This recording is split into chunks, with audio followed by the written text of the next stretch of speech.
ভাই আমি একটা কথা বলেছি, কথাটা ভাইরাল হয়েছে অনেক। মানুষ মানুষের অবস্থানকেই ভালোবাসে, মানুষ কখনোই মানুষের অন্তঃসত্ত্বাকে ভালোবাসে না। অবস্থান আপনার ভালো, আপনার পিছনে মানুষের অভাব থাকবে না। আজকে আপনার ক্ষমতা আছে, পাওয়ার আছে, খ্যাতি আছে, ইত্যাদি আছে, মানুষ দেখবেন পিছনে ঘুরঘুর করছে, ঘুরঘুর করছে, এবং এরা কিন্তু সবাই সবার স্বার্থেই ঘুরঘুর করছে।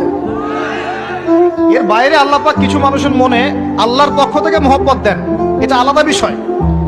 আপনি মানুষকে সন্তুষ্ট করতে পারবেন না। পরিবার, বাবা মা, ছেলে মেয়ে, বউ বাচ্চা, কাউকে সন্তুষ্ট করতে পারবেন না। 100% আপনি কাউকে সন্তুষ্ট করতে পারবেন না। সারা জীবন করে যাবেন, আপনার বিরুদ্ধে অভিযোগ থেকেই যাবে।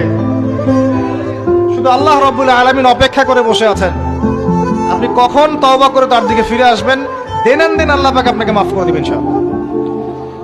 আল্লাহ পাক বলেছেন শোনেন, ইল্লা মান তাবা, যে অনেক গুনাহ করেছে, শিরক করেছে, জিনা করেছে, মদ খেয়েছে, বিদআত করেছে, হারাম খেয়েছে, আল্লাহ পাকের অবাধ্য হয়েছে, নামাজ পড়ে নাই, যাকাত দেয় নাই, ইত্যাদি ইত্যাদি অনেক অন্যায় করেছে।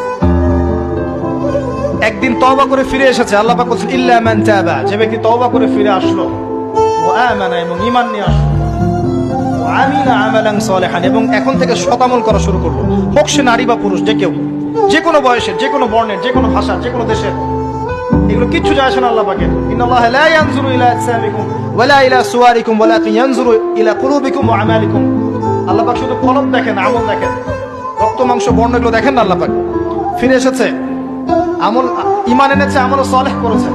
আল্লাহ পাক বলেছে উলাইকা, এরাই তারা, ইউবাদদিলুল্লাহু সাইয়্যাতিহিম হাসানাত, এরাই সেই ব্যক্তি যাদের সমস্ত গুনাহকে আমি আল্লাহ নেকি দিয়ে পরিবর্তন করে দেব। আল্লাহ অপেক্ষা করছেন আপনার জন্য।